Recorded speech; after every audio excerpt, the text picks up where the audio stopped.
Hi friends, welcome to Growing as Grown-Ups, where we believe each of us has the opportunity to keep growing in ways that can fundamentally improve our life effectiveness, our leadership influence, and our well-being. Through interviews, stories, and practical principles, we explore how you can accelerate your growth and unlock your potential to make the difference you want to make. And now, your hosts from the Leaders Lyceum, Dr. Sarah Musgrove and Dr. Keith Eigel. Hi, everybody. Welcome to the Growing as Grown-Ups podcast. We're so glad that you're back with us. Sarah, we have shifted over the last couple of weeks and have started to move into a people who we think bring kind of extraordinary expertise in different areas, and excited about the lineup that's coming our way on this podcast.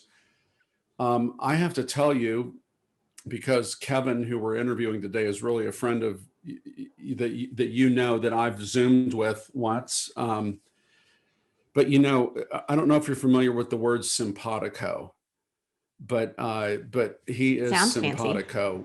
He just, there's as our friend Butler Raines might like to say, he's easy to G-hossy with, right? There's just a connection about what he's about, and Sure. So excited that you interviewed him. Tell our listeners a little bit about him and all that he brings to the table. Yeah, for sure. There's a really fun story about how I know Kevin, but he is going to share that on the podcast itself. So I'll save that. But Kevin Eikenberry, he is an author, a podcaster, a leadership expert. He has written or co-authored or authored almost 20 books, from Remarkable Leadership, from Bud to Boss, Long Distance Leader, Long Distance Teammate, a whole bunch of others. Twice he has been recognized on Inc.com's list of top leadership experts. He is the host of the Remarkable Leadership podcast, and his weekly newsletter is one of the most read and shared leadership newsletters on the internet. So he is well entrenched in the space. He has a lot to say. The reason I invited him on is because, we really believe and have made the focus of this podcast that it is the challenges in life that we face that give us the greatest opportunity for growth. And one of the greatest challenges so many leaders have faced over this past year is working in remote environments, leading remotely, trying to build relationships with colleagues remotely.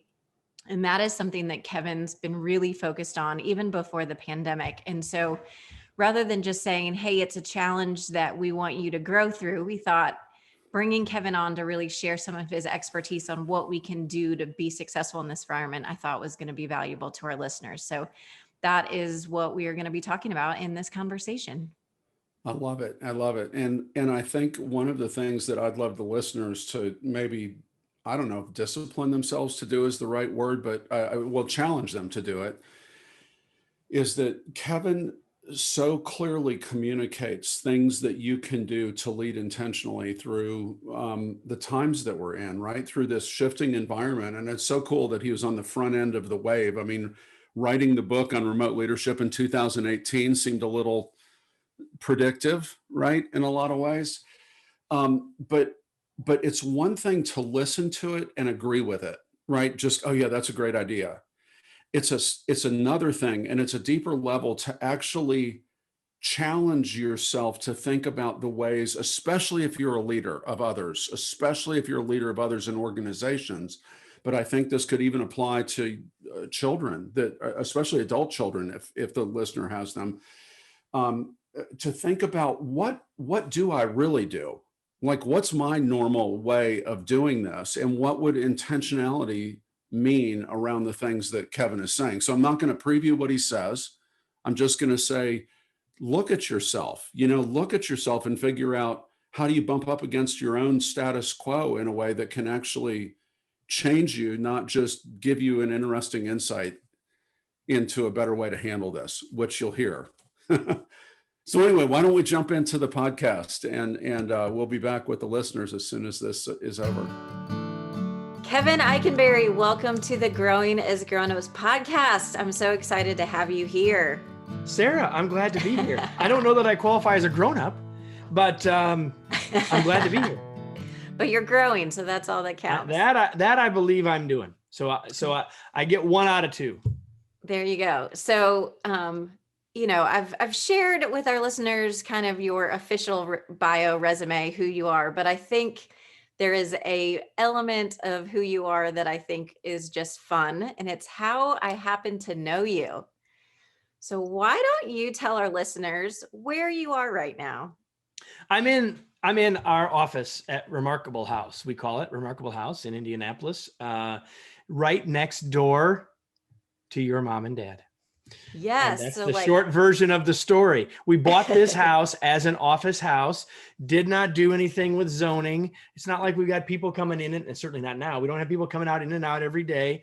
And the realtor said, well, I said, I'm going to do my best to be a good neighbor, and I won't have a problem. And we're, 14 years in, and have loved being office neighbors with your mom and dad. Yes, I remember one time, I guess, I didn't know it was 14 years, a number of years ago. I was home and Mom and I were walking around the neighborhood, and I saw your little stone out front that says Remarkable House. And I'm like, I didn't know it was an office. And I was like, why did your neighbors declare themselves as the people with the Remarkable House? And then my dad told me about you. And finally last summer, I was able to arrange a visit to come over and hear your story and get some advice from you. So honestly, Kevin, a lot of the credit for this podcast even comes from our conversation we had, where you kind of sparked this energy in me to get out and figure out ways to continue to have influence and expand our reach, even when COVID made our normal ways possible. So for that, I give you a lot of credit. And so it's fun to finally have you as a guest on our podcast. Well, when you reached out and asked if I would do it, I was thinking, I'm excited. I mean, I'm fortunate and blessed to do a lot of these, but I've been looking forward to doing this. So glad to be with you. Awesome. Well, let's just jump right in. You, like us, work in the leadership space, but what I found is that everybody has a different definition of leadership. They have a different way that they conceptualize it and make sense of it. So for you, when you think about leadership, when you teach leadership, what does leadership mean to you? Well, first of all, it is not a noun, it's a verb. And we're only doing it if people are following. Like if you think you're leading, but no one's following, Sarah, you're just taking a walk. So that's the first thing I would say. But what I would say beyond that is that leadership is all about moving towards desirable outcomes, future results, something different or better than what you have today, with and through other people. So it's always about outcomes and others. That's great. Now, your brand specifically, as we've mentioned, your office is called the Remarkable House. Your kind of main brand is Remarkable Leadership. So what is remarkable leadership? Well, a number of years ago, the book Remarkable Leadership came out in 2007, the same year that we moved our office to this location, as it turns out. And when I was trying to determine what I wanted to call that book, and really the work that we were doing before the book, I wanted a brand, and I wanted something that would be understandable, but I wanted something that would, that perhaps we could put a mark around. I mean, and not necessarily a trademark, but a brand. And so one day I was at a conference in Montreal, Quebec, and I was laying in bed thinking about what my day held in front of me. I said, I got to come up with this word. What's the word? And I came up with the word remarkable, and I rolled it around in my head for 3 or 4 days and shared it with some close colleagues at that conference. And the word remarkable means something worth remarking on, something worth noting, something worth, and not noting from the perspective of, ooh, look at me.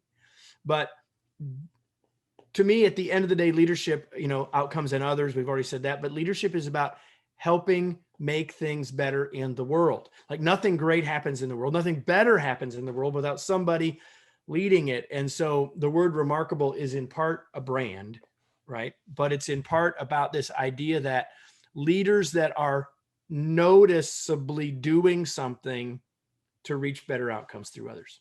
I love that. Just the simple, a leadership worth remarking about.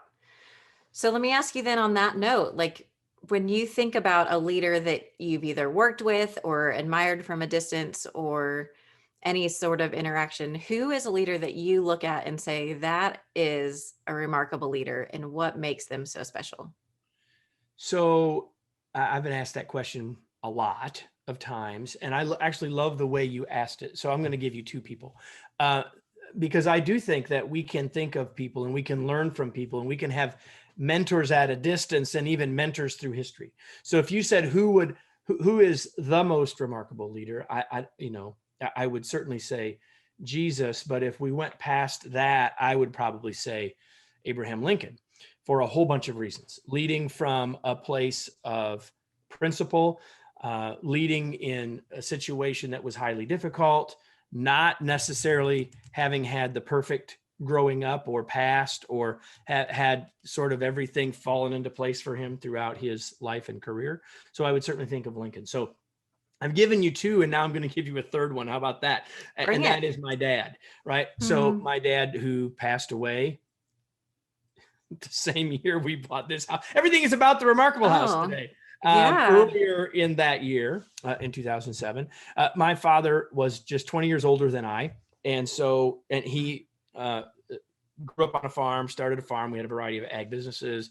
And I, in many ways, grew up with my dad, was always involved in things from a very young age, not just on equipment or doing stuff, but also involved in meetings that he had with bankers, meetings that he had with other business people.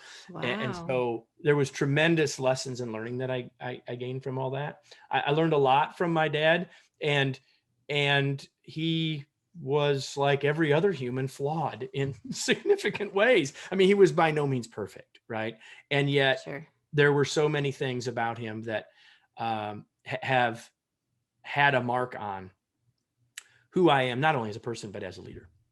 Oh, I love it. Those are three great examples. So thank you for sharing that. You're very welcome. One last question before we dive into the topic of today. Maybe it's true for you. I know it's true for me that a lot of the lessons I have learned about leadership come from mistakes that I have made or things I've had to learn the hard way. So I'm wondering if there's any principles about leadership and how to lead well that you had to learn the hard way that maybe you can save our listeners from having to make the same mistakes. So, Sarah, we only have 20 some minutes left. I would say that I'm blessed in the work that I do, that I have been able to learn from lots of other people, right, as well. So I certainly have my own scars, but I've been fortunate, and I think all of us can think about how we can learn from others as well, both what works and what doesn't. And so Yeah. learning from the leadership mistakes of others is valuable, which is why I love the questions. I knew you were going to ask me this question, and I thought a lot about it today. And I think the mistake that I've made is too often I've lived in the echo chamber of my own head. Ooh, tell me more about that. So,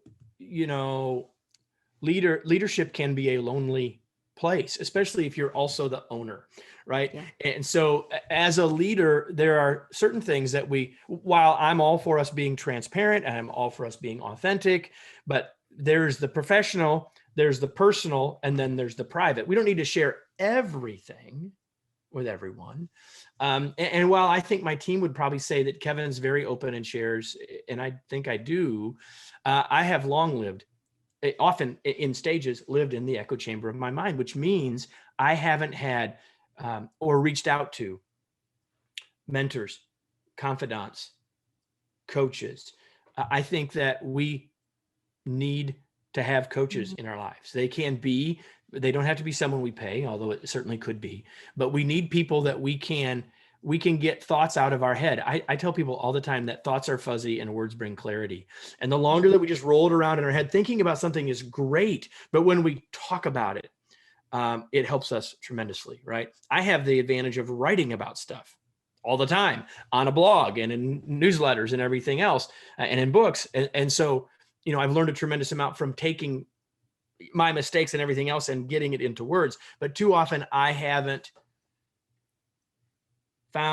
sought out or really used the people that would help me clarify my thinking, reduce my anxiety, and in many cases help me better understand. Because as long as we roll things around in that echo chamber, we're not likely going anywhere with it. It becomes this like cyclical thing. We need to have someone else speak into that, or at a minimum, we need someone else to listen. So when we talk about it, we can clarify it for ourselves. I think that's so great. And that's something that on a recent podcast that Keith and I kind of went through some of the best practices of leadership that we've heard from the people we've had on our podcast.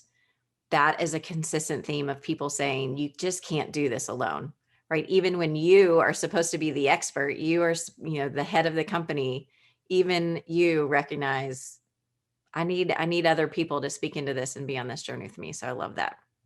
I wrote a blog post a long time ago, Sarah, something about John Wayne and that he didn't serve us very well. And I got some comments like, what's wrong with John Wayne? There's nothing wrong with John Wayne. But the point is, it's that, I'm going to handle it.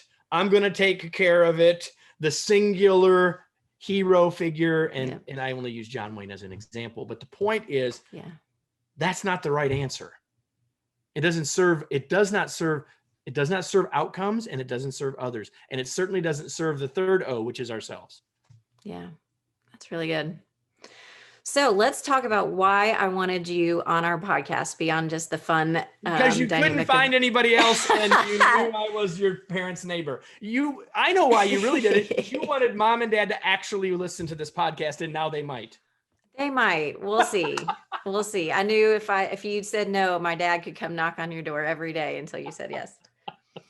But in truth, it's because you have some of your recent books have been about something that proved more timely than you could have ever imagined. And it is about long distance leadership, long distance teammate, remote work. So I have this book that you gave me, The Long Distance Leader, that I didn't realize you wrote in 2018. Yeah, it came out in 2018. Way before we ever knew COVID and the pandemic and quarantine and everything was going to happen. And so you were ahead of the curve. Last year, I had just finished this one, The Long Distance. Yeah, there you go. Long Distance Teammate. So we'll make sure to link everybody to your resources. But I'm curious as we go through these questions, how much is going to be different from when you wrote this book 3 or 4 years ago, whenever you actually wrote it, to today. But when you think about what it takes to lead remotely, what is different? What's the different dynamic traits, anything? Like, what's different about leading remotely than leading in the more traditional co-located office space? Well, it's almost all nuance, right? So here's the thing. And in that book, we talk about rules. In fact, the subtitle of the book is Rules for Remarkable. There's the word, remote leadership. And the first rule is leadership first, location second. So, if you're following Keith and Sarah, and if you're here watching or listening to this podcast, you're trying to be, or you're a student of leadership. So you're already doing a bunch of stuff right as a leader. What's changed is not leadership. What's changed is context, which means what's changed is that the things that are different are super important, right? But it's not, we still have to coach. We still have to communicate. We still have to do 100 things that it means to lead. But some of them we now have to do differently. So the first thing I would say is it's much more about nuance than like, where do I need to start over? And I actually think that's an important side note. And you can say about it whatever, go there if you want. The side note is this, that when we as leaders try to create or lead or influence change in our organizations, we spend all of our time, or most of our time, focused on what's changing. People have to know what's changing, but not everything is changing. And if we will spend more time letting people know what's not changing first, or in conjunction with it, it will make it easier for people to say yes to what's changing, because it doesn't feel like they're on shifting sand, right? It gives us an assurance that we can get there because it's not all different. And now everyone's been doing this for a year and they know it's not all different, but it's different in important ways. And for us as leaders, if you forced me in a short segment like we're doing here to say, what's the thing you got to do different? You've got to be more intentional about everything. And you've probably got to be more proactive as well. And we'll just take one quick example. In the hallway, co-located, walking down the hall, you could see if someone had consternation on their face as they looked at their laptop, and you probably would stop and check in. You could see, you could say good morning, you could make connection. Now we're living in a world of transactions when before we had much better chance of creating interactions. And so we have to be more intentional to create interactions, which means here's what happens, right? Hey, Sarah, I know you're busy. I know I just need a second of your time. Here's my question. Thanks. Appreciate it. That's a transaction. But and there was some of that when we were down the hall over the cubicle wall, right? But far more often that transaction became an interaction. And we talked about something else beyond the work and the weather, or even if it was just the weather, it was something else that helped to maintain or grow our relationship and trust. And those things are harder to do now unless we're really careful. Yeah. I mean, it seems so true, both, thinking about the years that I spent working in an office where I was in the cubicle farm, and the people that sat at the desks next to me, it was, hey, how was your weekend? And you just really got to build those relationships. And now I work from home most days. And I feel like I'm missing out on the lives of my coworkers, and it's more of a chore to check in and see how a project is going. So the intentionality, what's your advice to people about how to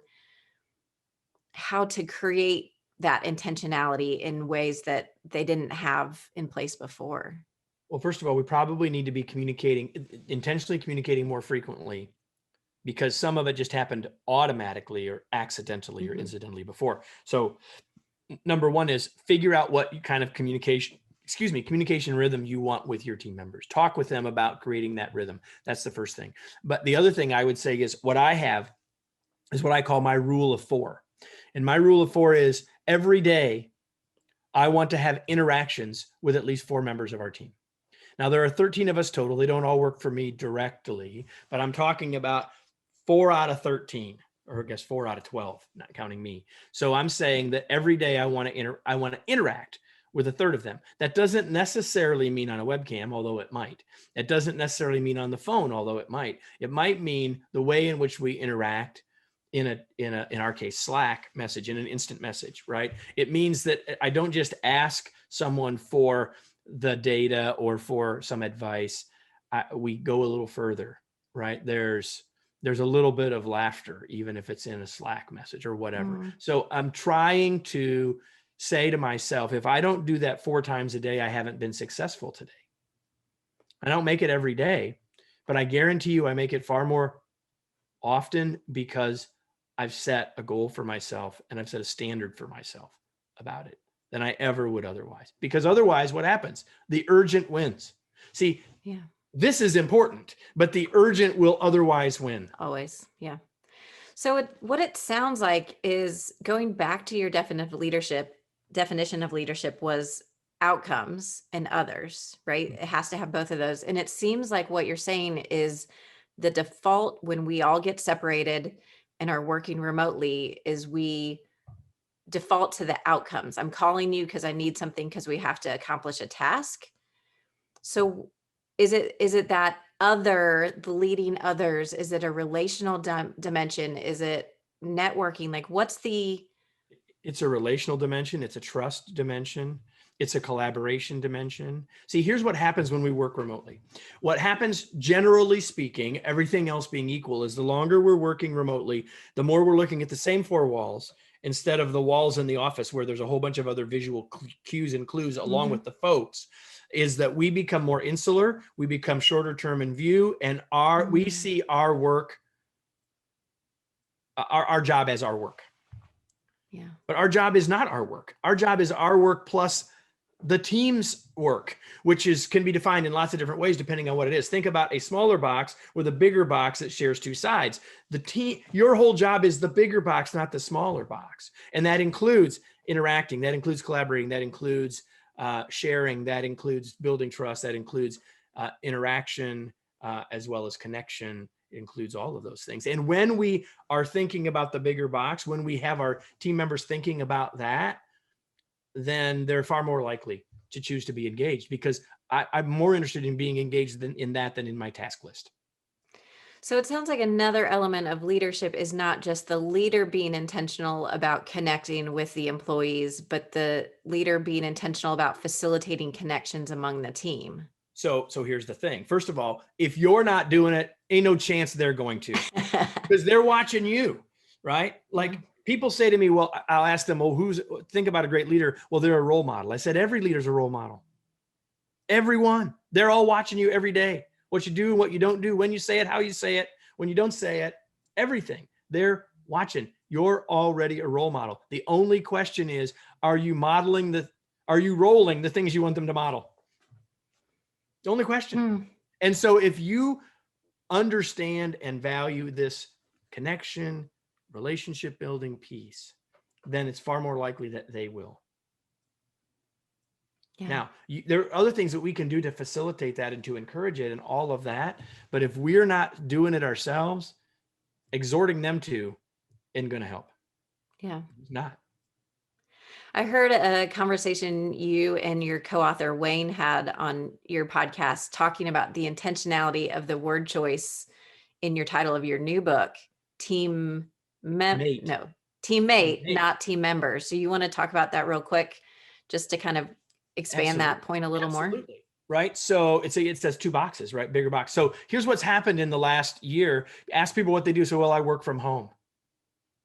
Oh, okay. Well, that doesn't say anything, right? That's different than saying I'm a remote teammate. I'm a part of a remote team. That's something different. It's saying something about how you view your work, not where you do your work.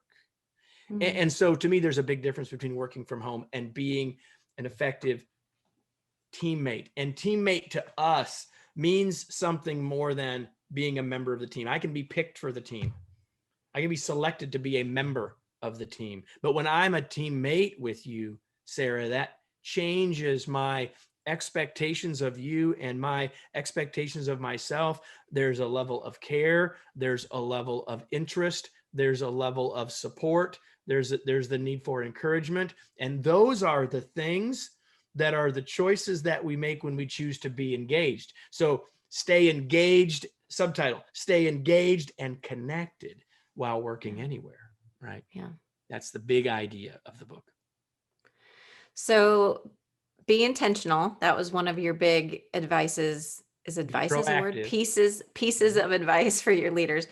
What else would you say to people who are, and I guess, is there a difference if the leader is being remote and the whole team is remote, or like if the leader is leading a few people who are remote? Is there any difference in the makeup of that? Now we're talking about where the world is headed, which is hybrid, right? Some here, some not here. Some here some days, others here some other days. Seldom are we all here, and the varieties of that. If we think about it this way, before we had most everybody in the office. Think about a rainbow, right? That's red, right? And what we moved to was the other end of the rainbow, which is violet. Everyone's at home. And don't pay no attention to the colors. I'm just using the metaphor, right? And where we're going to be is somewhere in between. Roy G. Biv, right? We're going to be somewhere in orange, yellow, green, blue. We're going to be somewhere in the middle, and exactly what it looks like is all of that is going to change all of this again. The simplest thing I will say about it is this, that if you've got one team member that's remote, you have a remote team. But there's far more to this when we go to this hybrid than there was even when we were at either end of the spectrum, right? And our hope is that we can help people create something that's better than either of the other two long term. Interesting. That's really the focus of our work right now. So let me ask you this. It's a theme I've heard from a few people, is kind of the hope that this last year has been really hard. A lot of changes we weren't prepared for. We've suffered, but maybe on the other side, we'll have learned something that will make things better going forward. So your response about kind of this middle of the rainbow being better, what do you think is going to come out of this last year that you hope will last, that you hope will be a leadership quality or behavior or practice that continues because it makes people better leaders, leading to better outcomes? We have been leading during an age of empathy. And so for the first time, for many leaders, their eyes were opened to the fact that, oh, empathy really matters here. And not every leader's done that. And not every lesson we learn in a situation do we hold on to, right? And not every hybrid team is going to be better than either end, right?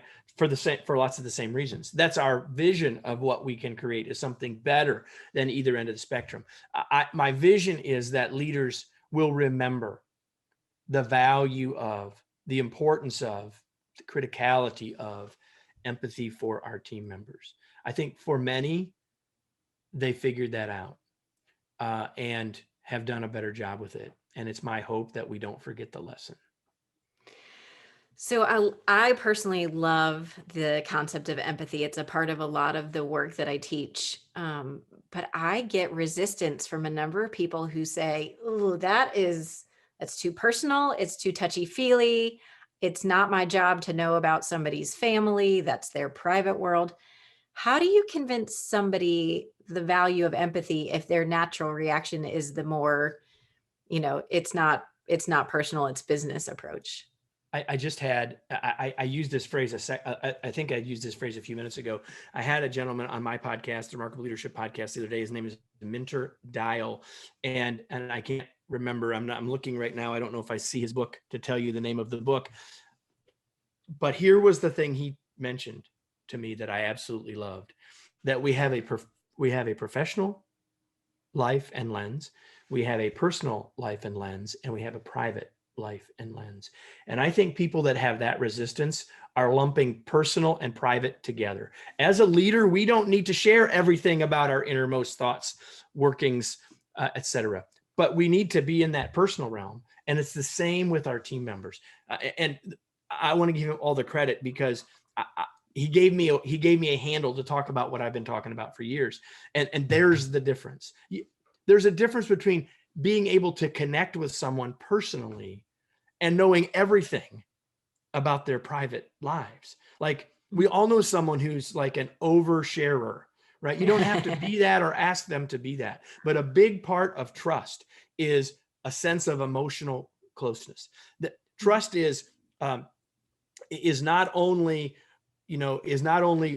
trusting what people say and trusting what people do, but it's also having this sense of emotional closeness. And the more of that we build with people, the more trust will grow and the more resilient our trust will be with them. And at the end of the day, people follow us because they know, like, and trust us. And so at that level, I don't know how you can leave that out. I don't know how you can leave it out. If you really want to leave at the highest levels, and that's not about us, that's about reaching those outcomes that we started out with. That's so good. I think I'm going to keep this little soundbite, and anytime somebody pushes back on it, rather than trying to say it, I'm just going to be like, listen to how Kevin explains it, because I think that makes a lot of sense. And I think I know what the clip you're going to use in social media is now. Maybe. I just think about the early days of, for me, I didn't work from home that much until March of 2020.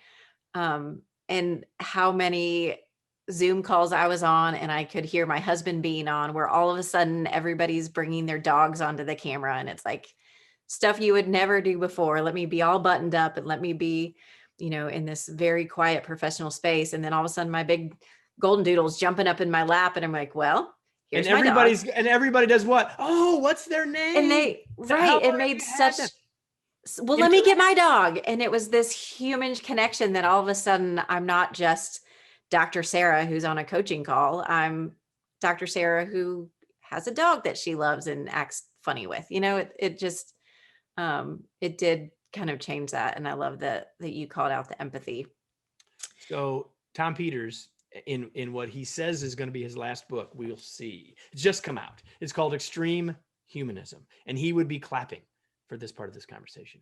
Oh, cool. Not I'll extreme. have to look him up. I think, yeah, Extreme Humanism, I think is what it's called. It's brand new. Just come. I got my copy just the other day. I've read enough of it to know that you ought to have a copy. Everyone ought to have a copy. All right. I'll add it to my reading list. I know you're a big reader. I was going to ask you what you're reading. So, what am I reading? All sorts of stuff. I'm always reading what I'm going to have on people on as guests, but I'm also reading, I'm reading Tom's new book right now.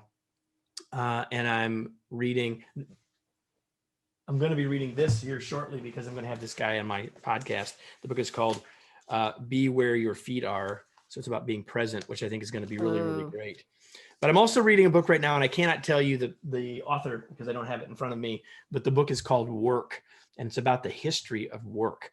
And I think I need to understand that better for all of what we're trying to do to help people think about the future of work. Oh, so good. Well, listen, we need to wrap up for the sake of time, but let me ask you, what do you have going on in your life right now that you are excited about? Well, I'm a lot. But I'll pick on just I'll focus on a couple things that really relate to what we've been talking about. We're about ready. I can't really say that yet. It's a little too soon for that, but we're spending a lot of time talking about the future of work and how to navigate hybrid organizations and how to figure out where we want to be on that rainbow as an organization. I believe that we are living in a moment that matters, and the decisions that organizations make now and how they make them in the next few months are going to be critical to their long-term success. I told my financial advisor, if I can figure out big companies that have solid competitors that have decided to bring everybody back, I'm not going to invest in them because they're going to be underperformers because they're going to lose talent. I mean, this is one example of all that. So we're trying to think bigger about all of that. And so I know I'll be writing about that on my blog at blog.kevineikenberry.com. And I know that I'll be writing a lot about that in our brand new LinkedIn newsletter. So called Remarkable Results. So if you want to connect with me on LinkedIn, I'd love for you to do that. Tell me where you found me, and we'd love to connect with you. If that's an area that you're thinking about, we're spending a lot of time there. And I just released a brand new course with LinkedIn Learning about creating your hybrid organization. So awesome. Excited about all that stuff. And long distance teammate, longdistancesteammate.com, longdistanceleaderbook.com. Yeah. I mean, we always ask people, how do our listeners find you? And you are a person who is all over the internet, all over social media. So there's so many great places they can connect with you, get on your newsletters, listen to your podcast, read your books, your courses, all that different stuff. So we will definitely, on our webpage, growinggrownups.com. If you go to the Kevin's podcast page, we will have all those links for you. Is LinkedIn your preferred place that you want people to connect with you? It's a great place to connect with us. I mean, obviously you can go to the websites and you can connect via email, info@kevineikenberry.com and all those sorts of things. But we're just finding, in part because I've done a number of LinkedIn courses now, that's becoming more and more a hub for me. And even with all as wonderful as email can be, with all the vagaries of email deliverability, those messages always get through. So it's becoming a place that I spend more time. All righty. We will get people over to your LinkedIn page. Any other words of wisdom you want to share with us before we wrap up today? Everybody keep listening to Sarah and Keith, and find people that speak truth that is accessible to you for you to become a more effective leader, because it's only with leadership that we can make the world a better place. Oh, beautiful. Well said. Well, thank you for your time, Kevin, and for your wisdom. And as you always sign off in your emails, you, my friend, are remarkable. Thanks, Sarah.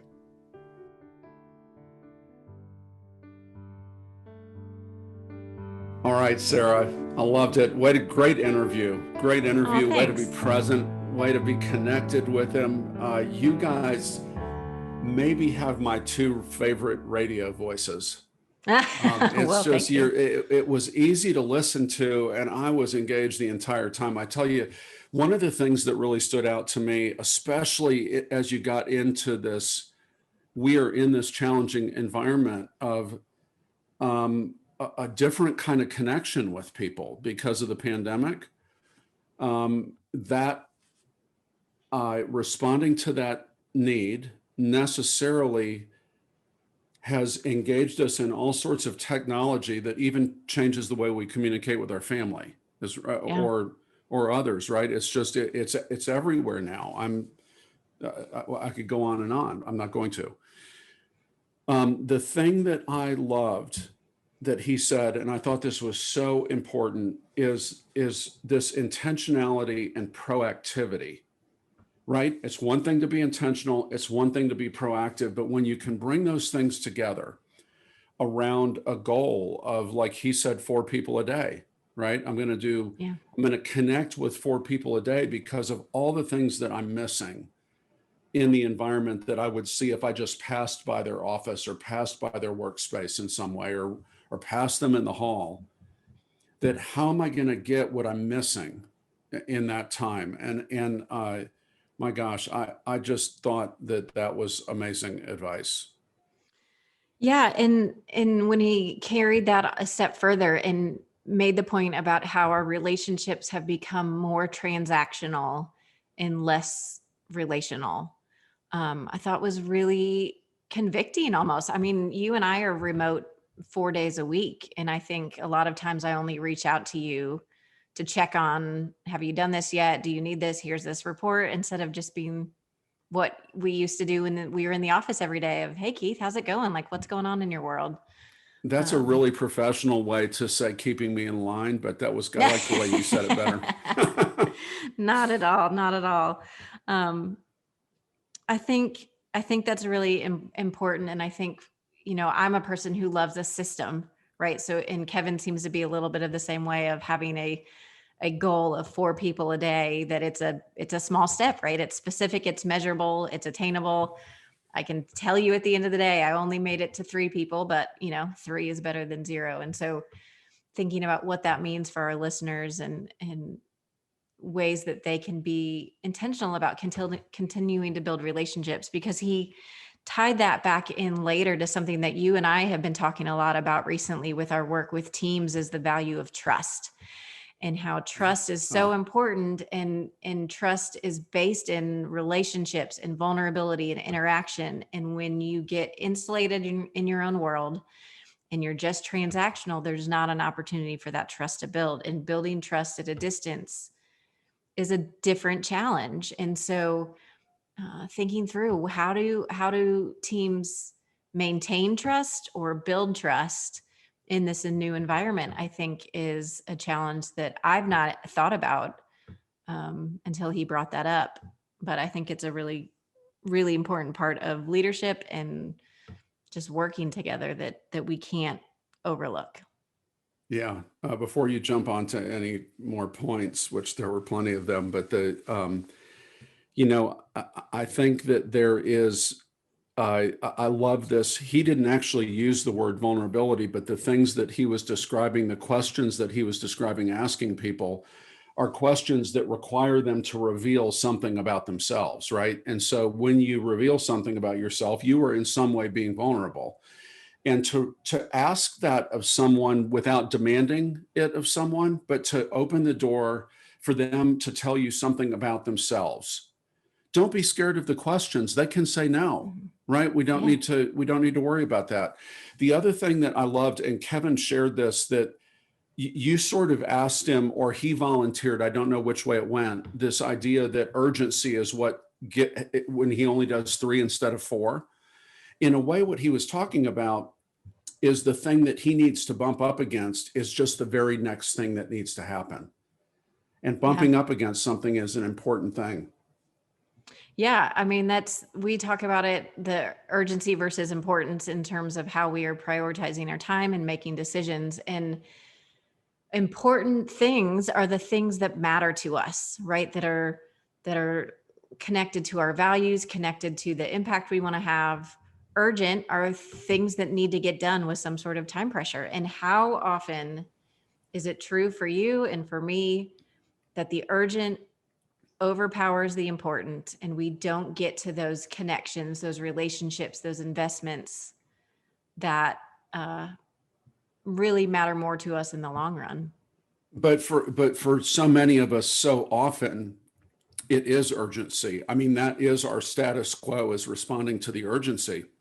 But for some people, their status quo may just be, well, that feels awkward, or I don't know if I'll be able to carry the conversation, or what if I don't know how to respond to something? Whatever your status quo is, every time you find yourself bumping up against it in pursuit of something bigger and better, like intentionality and proactivity in this environment, you're actually changing your lens. You're doing the work that we've been talking about of maturing as a leader, and so as growing as a grown-up, right? That's the whole idea. I think that principle applies to the thing that that I love the most, which is when he talked about how we're now leading in an age of empathy. And I thought, I want a t-shirt that says the age of empathy. And I even asked him, like, I believe in that so much, and yet so many people are resistant to it. And that's, again, that status quo versus kind of the leader that you want to be, the leader that your people need you to be. I've seen it. My husband works remotely, is leading a remote team, and I hear it in his conversations, how he's recognizing he can't just talk about the work anymore, because people are, especially early on, they're home, they're scared, they're overwhelmed, they have sick family members, that you can't ignore that and just expect them to keep producing work that you need to get to those desired outcomes, right? You have to acknowledge the humanness of it. And by doing that, that's when you have the most impact, you have the most influence, you're able to get to the outcomes in the best way, because you're not dealing with the unknown things happening around you that you're stepping on or you're missing out on. And I just think it's so important. And I hope that it is something that sticks around for people, the humanness of it.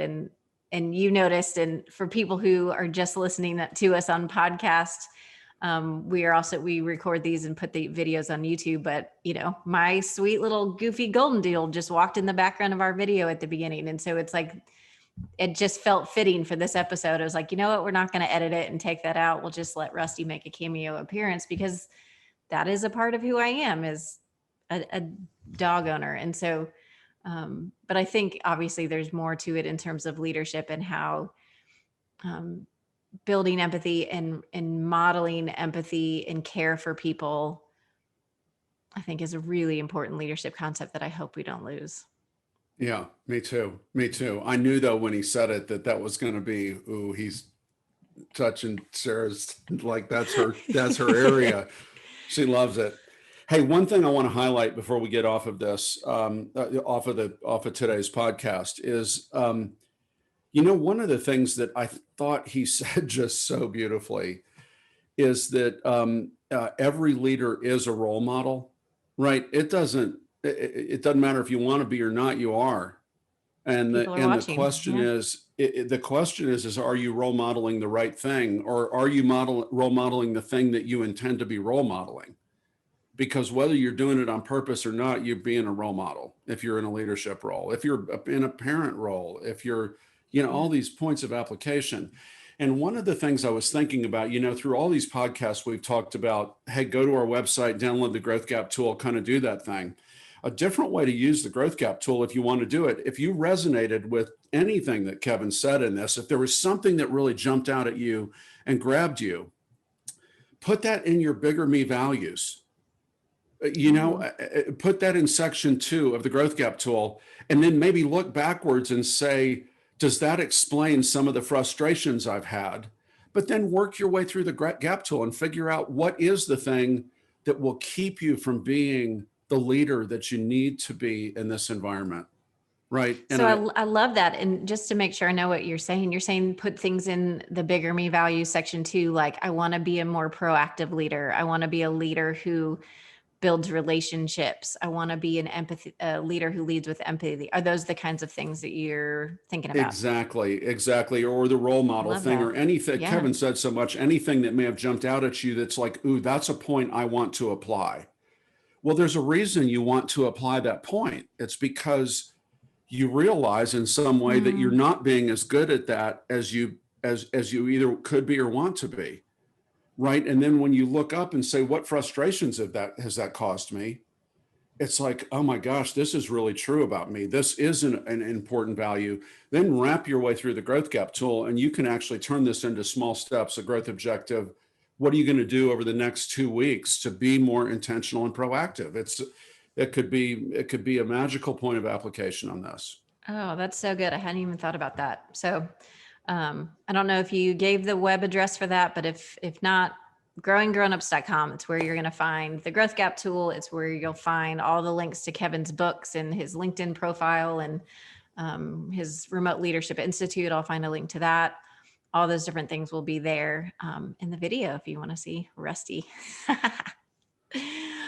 All right, Sarah, Keith. thanks for such a great interview. It was a gift to me to listen to it. So I appreciate it.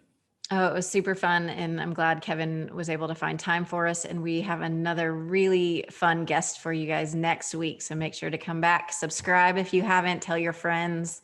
We really want to help empower as many people as possible become better leaders, or as Kevin would say, remarkable leaders. Thank you so much for joining us for another episode of Growing as Grown-Ups. Take a second and subscribe to the podcast so you don't miss any future episodes, and tell your friends.